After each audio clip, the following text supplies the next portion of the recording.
everyone, this video will show how to change point-slope form equation of a line to its equivalent standard form. So pretty much we are given the point-slope form and we wanted to transform it to its equivalent standard form. Before we go farther, please feel free to check out the description below for the link of the other series of topics related to linear equation.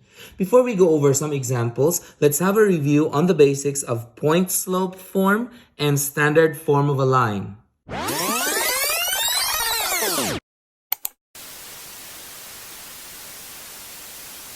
So if we are given the slope of a line and a point, we label this as x1, y1.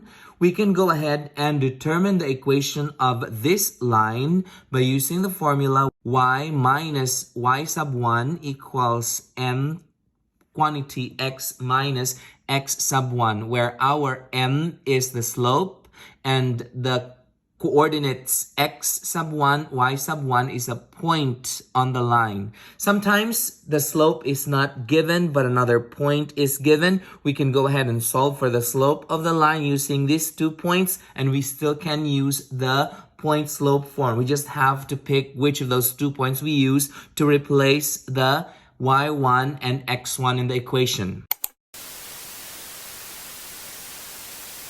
Standard form. This is having a formula ax plus by equals c. Now we remember that our a should always be positive.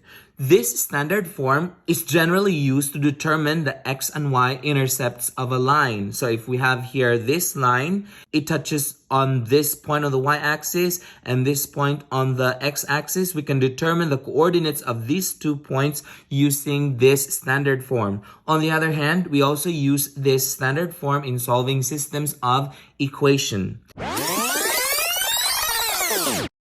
Okay, going back here, to better understand how to change a given point-slope form of a line to its equivalent standard form, we go over this example. So we have an equation y minus 8 equals 7 quantity x plus 2. And then again, we have to change it to its standard form. So we go ahead and copy this equation down here first.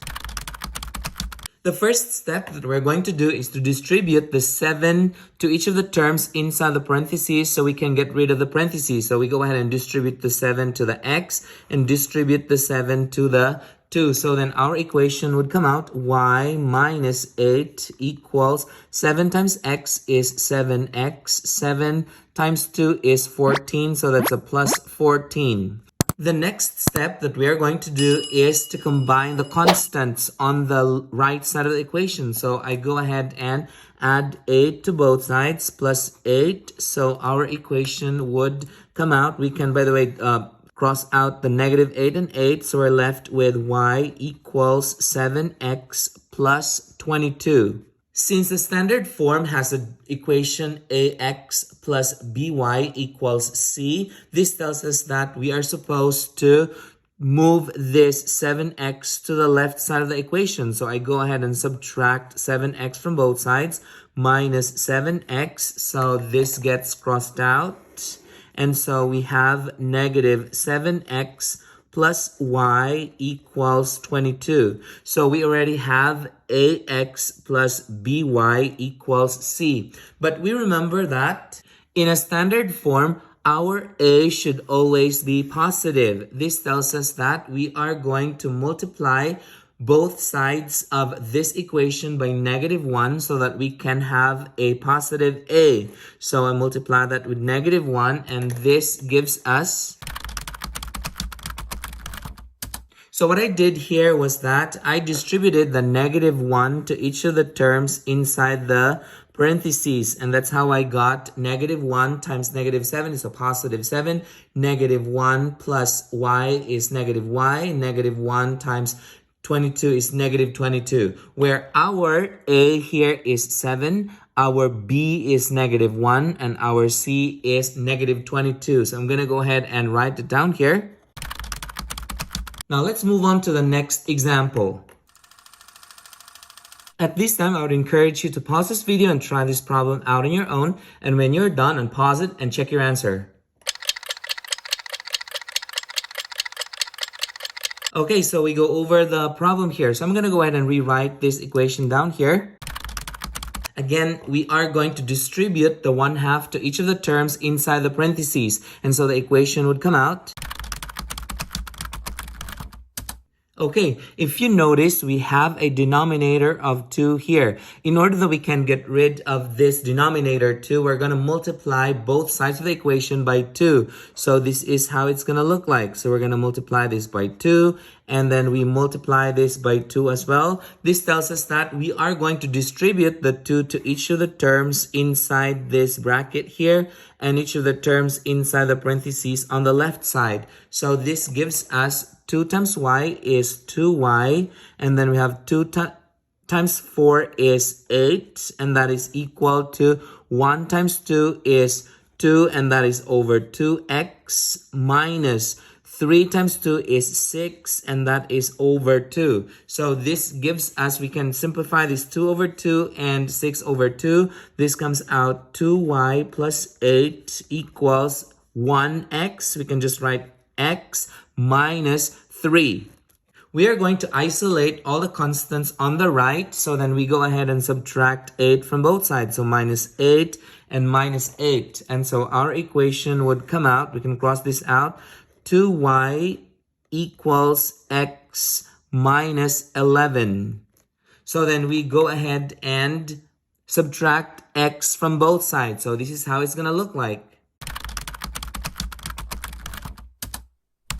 Again, we remember that our a should not be negative. This tells us that we multiply both sides by -1 to make the a positive. So multiply that by -1, and that should be multiplied to each of the terms inside the parentheses. And so our equation would come out. So this is the standard form of this equation that we have up there, where our a is +1, our b is -2, and our c is 11. So I'm going to go ahead and write it down here. Did you get the same answers as this? Good. Perfect. Now let's move on to the next example. Okay, so we go over the problem here. So we're given this point slope form of a line, and again, we're supposed to change it to its equivalent standard form. So I'm going to go ahead and write that equation down here. Okay, instead of distributing the m to each of the terms inside the parentheses, we can cancel out the 3 right away by multiplying the right side by 3 and multiplying the left side by 3 as well. So if we do this, we can go ahead and cross the 3 out, and we distribute this 3 on the terms to both terms inside the parentheses on the left. So this would come out 3y minus 21 equals, again, we crossed that out already, so we're left with -2. That's quantity x plus 5. This time around, we can go ahead and distribute the -2 to each of the terms inside the parentheses, and so our equation would come out.